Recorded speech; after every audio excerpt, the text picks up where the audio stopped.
Friends, welcome to freedom world. ഇന്ന് നിങ്ങളോട് ഞാൻ പറയാൻ പോകുന്നത് നമ്മുടെ ലോകത്തിലെ 10 യൂറോപ്യൻ രാജ്യങ്ങൾ ഏതൊക്കെയാണെന്നാണ്. അപ്പൊ നമുക്ക് വീഡിയോയിലേക്ക് പോകാം. 10. ഓസ്ട്രിയ. കുഞ്ഞു കുഞ്ഞു പർവ്വതങ്ങളും നദികളുമുള്ള ഒരു രാജ്യമാണ് ഓസ്ട്രിയ. വിന്റർ സീസണിൽ മഞ്ഞ് മൂടിക്കിടക്കുന്ന പല നഗരങ്ങളും ഇവിടെയുണ്ട്. 9. സ്കോട്ട്ലാൻഡ്. സഞ്ചാരികളുടെ ഇഷ്ടസ്ഥലങ്ങളിൽ ഒന്നാണ് സ്കോട്ട്ലാൻഡ്. നമ്മുടെ ഇന്ത്യയിലടക്കം സിനിമകളിലൊക്കെ കാണുന്ന പാട്ടുരംഗങ്ങളിലെ സീനറികളെല്ലാം ഈ രാജ്യത്തെയാണ്. 8. തുർക്കി. ഒരു അണ്ഡഭൂഖണ്ഡ രാജ്യമാണ് തുർക്കി. തുർക്കിയുടെ ഭൂവിസ്തൃതിയുടെ പകുതിയോളം കുന്നുകളാണ്. 7. ഐസ്ലാൻഡ്. അറ്റ്ലാന്റിക് സമുദ്രത്തിൽ ആർട്ടിക് വൃത്തത്തിന് തൊട്ടു മുമ്പിലായാണ് ഐസ്ലാൻഡ് സ്ഥിതി ചെയ്യുന്നത്. 257 കിലോമീറ്റർ അകലെയുള്ള ഗ്രീൻലാൻഡാണ് ഐസ്ലാൻഡിലെ ഏറ്റവും അടുത്ത ഭൂപ്രദേശം. 6. ഗ്രീസ്. തെക്കൻ യൂറോപ്പിലെ ഒരു രാജ്യമാണ് ഗ്രീസ്. പാശ്ചാത്യ സംസ്കാരത്തിന്റെ ഉറവിടമെന്ന് ഈ രാജ്യത്തെ അറിയപ്പെടുന്നു. 5. ക്രൊയേഷ്യ.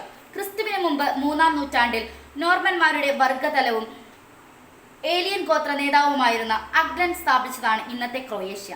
നാടോടിക്കൂട്ടങ്ങൾ ഇതൊരു സ്ഥിരം താവളമാക്കിയതോടെ ഇത് ഗ്രാമീണ നഗരമായി മാറി. 4. ഫ്രാൻസ്. പടിഞ്ഞാറൻ യൂറോപ്പിലെ രാജ്യമാണ് ഫ്രാൻസ്. ലോകത്തിലെ തന്നെ ഏറ്റവും വലിയ സമ്പദ് വ്യവസ്ഥകളിൽ ഒന്നാണ് ഫ്രാൻസ്. 3. നോർവേ. വടക്കൻ യൂറോപ്പിലെ ഏറ്റവും മനോഹരമായ രാജ്യമാണ് നോർവേ.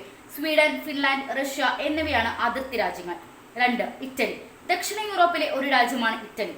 സൗന്ദര്യ ആരാധകരും സുഖലോലുപരുമാണ് ഇവിടുത്തെ ജനങ്ങൾ. 1. സ്പെയിൻ. സാംസ്കാരിക സൃഷ്ടികൾ ഒരുപാടുള്ള രാജ്യമാണ് സ്പെയിൻ. സ്പാനിഷ് വിഭവങ്ങൾ ഇവിടുത്തെ ഒരു പ്രത്യേക ഫുഡാണ്. ഈ വീഡിയോ നിങ്ങൾക്ക് ഇഷ്ടമായെങ്കിൽ ലൈക്ക് ചെയ്യുക. അതുപോലെ നിങ്ങളുടെ അഭിപ്രായം നിർദ്ദേശങ്ങൾ കമന്റ് ബോക്സിൽ ടൈപ്പ് ചെയ്യുക. Thanks for watching.